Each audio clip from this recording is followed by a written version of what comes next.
ان کو سمجھ ہی نہیں آئی کہ قرآن کیا تھا، کیا پیغام تھا۔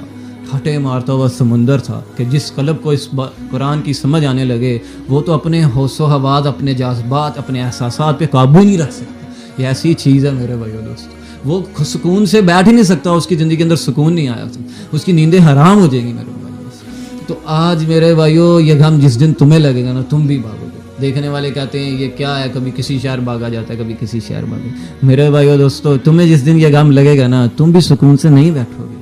کاش کہ تیرے سینے کو بھی درد لگے۔ تو نے پوچھا ہی نہیں ہم سے کہ غم ہوتے کیا ہیں، کبھی مل تو صحیح تجھے بتائیں، ہم تجھے اس طرح سے رلائیں، تجھے درد دو تو نہ سہ سکے، ہاں تجھے دو مکان تو نہ رہ سکے، تجھے دو زباں تو نہ کہہ سکے، تجھے منزلوں میں گرا کے میں کوئی ایسا رستہ نکال دوں، کسی غرض کے سوا کروں، کسی غرض کے سوا۔ تو اپنی تو یہی چاہ ہے میرے بھائی دوست، ہمارے بولوں سے تم عمل کرنے والے بن جاؤ، ہمارے بولوں سے تمہیں ہدایت آ جائے، ہمارے بول جب بولے جائیں تو قرآن بھی اور ہمارے بول بھی تمہیں سمجھ آ جائیں کہ کیا بیان کیا کرنا چاہ رہے ہیں۔ وہ جو گیت تم نے سنا نہیں، میری عمر بھر کا ریاض تھا، میرے درد کی تھی وہ داستاں، جسے ہنسی میں تم اڑا گئے۔ کوئی مسئلہ نہیں، باتیں ہماری سمجھ نہیں نہ آئی تو کوئی مسئلہ نہیں۔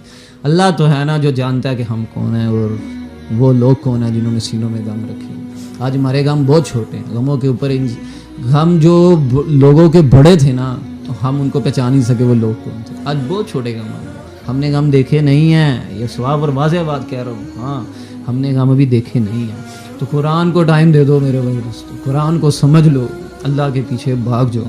اللہ نے واضح باتیں ہدایت کے لیے 6666 آیتیں کیوں اتار دی، یہ کیوں اتنا لمبا پیغام دے دیا، کہ کیوں اللہ نے یہ سمجھا دی۔ آج ہمارا پڑھنے کو اس لیے دل نہیں کرتا کہ عثمان رضی اللہ عنہ فرماتے ہیں، حیات صحابہ کے اندر یہ عثمان رضی اللہ عنہ فرمایا لوگو اگر تمہارے دل پاک ہوتے نا، یقین کرو تم قرآن کی تلاوت سے کبھی سیر نہ ہوتے۔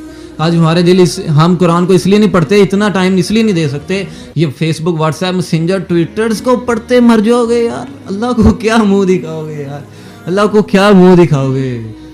اس غم گسار کی نعمتوں کا میں نے خوب یہ صلہ دیا، جس نے مجھے یاد کیا میں نے اسے ہی بلا دیا۔ اے محمد تیرے دشمنوں نے تیرے وطن میں خزاں کا جال بچھا دیا، میری عقیدت بے بسر، میری ارادت بے بسر، مجھے میرے دیوائے عشق نے نہ صنم دیا نہ خدا دیا۔